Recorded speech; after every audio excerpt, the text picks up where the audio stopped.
Yo, yo, yo. Yo. Yo, yo, yo. Yo, yo, yo. I never had to start these things, but today's video is going to be a really fun one. I'm really excited about it because I get to just rant about whatever. I'm trying to do a new long length format where I just kind of just go on about topics that mean a lot to me, but at the same time, I'm not very good at just talking.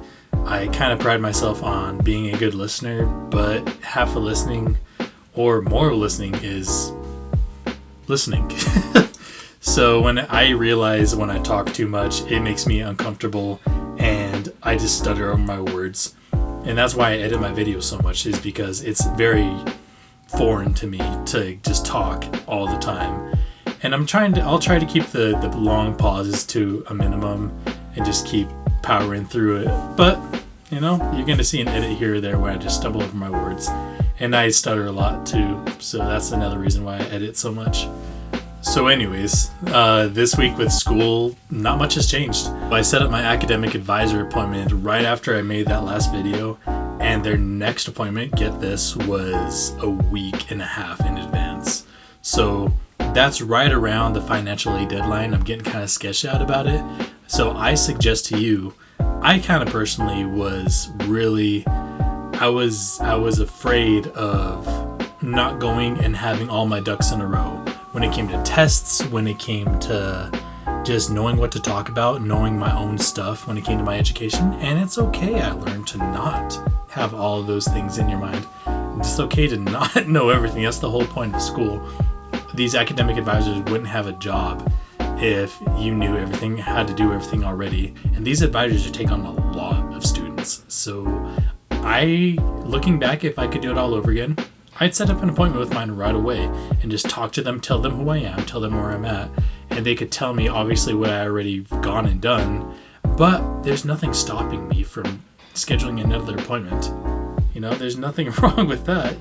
But today, this is a really fun video. I'm really excited about it because I just get a rant about all of the things about psychology that I think are awesome and that I think can change the world. It's something that we really need to embrace as a society. And I'm here to do it. So, or at least lead the way. If I look up to the left here, it's because I've written all these bullet point notes instead of, just going off of the cuff of my hand. The first one is, what is psychology and what can it do? I think that psychology empowers the individual to be themselves and has self-realization. A lot of stuff is changing in the world, and it's always been there for a lot of it.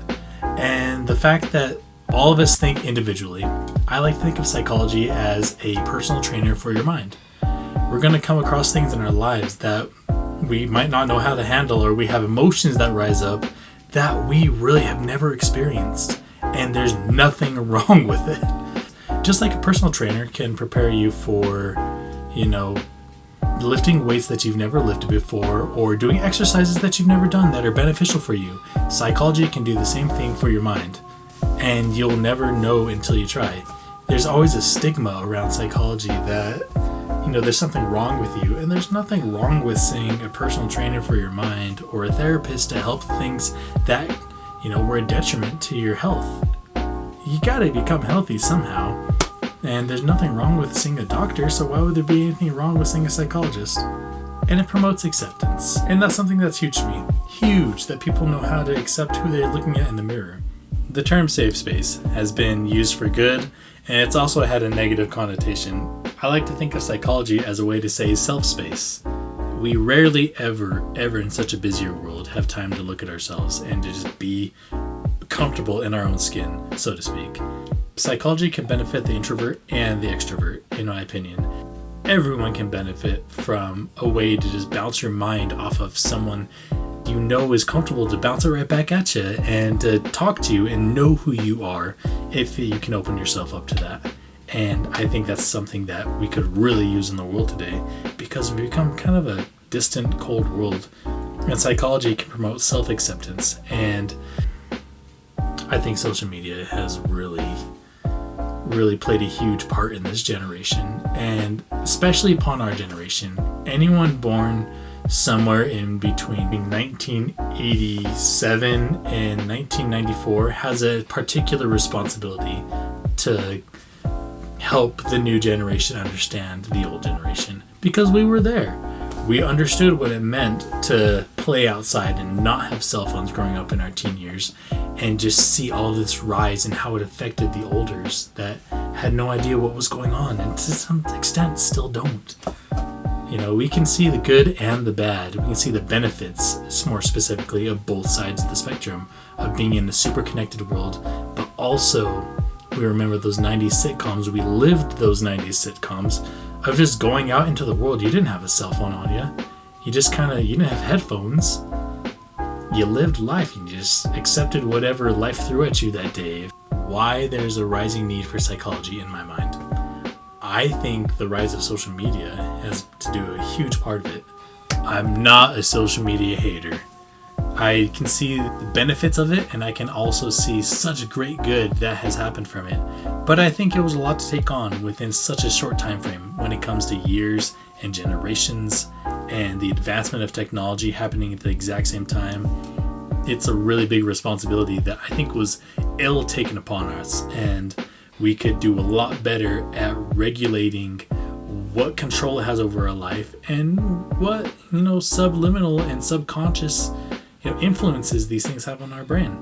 And if psychology is a way to heal or manage or prevent intense feelings that would, be more of a detriment to our life than a benefit, I'm all about it. I'm all about helping people, live their best life. And if it's on a mental level, let's get after it. I think we're too connected. I think there's not enough me time. I think people feel the need to be post-worthy every second of every day. And that's just not who we are. We need to have those times where we're just living our best life. We're going to make mistakes, and we don't need to be afraid that everyone's going to judge us for it. I think we could, just be comfortable in our own skin and just living life. That's really what it boils down to. Trial and error is life, and we can be okay with that. I like to think of like those 90s sitcoms, Seinfeld, Friends. You see them in their little, friends group, all of them. You got George, Jerry, Kramer, and Elaine. All of them have these wild adventures together, but they're not in every scene together. So during those downtimes when they're not on camera, they're out living their life, and they're just, being themselves in order to come back for that post-worthy moment. And a lot of people are so stuck in that post-worthy moment that they don't know how to just go out without their headphones in or their phone at their side to say it in the moment and just let it happen. And who needs to talk about it at the same time? I feel like we could do a lot better at living life and be comfortable in our own skins. And that's something that I really want to strive to help people be okay with themselves. And I think we need to be aware of, what did I write down? I wrote down increased awareness of negativity. So that's a really big one for me. There's a really, really interesting statistic out there when it comes to restaurant reviews. I learned this one. I worked at Chick-fil-A. I opened a Chick-fil-A as a kid, and I thought that was a really fun experience. They've got it down pat when it comes down to opening a franchise. Do not underestimate, don't sleep on a Chick-fil-A. They know their training style when it comes to opening these things. Truett Cathy, I don't even think he's dead. Anyways, they told me the statistic that people are at least 75% more likely to leave a review if they have a bad experience versus a great one.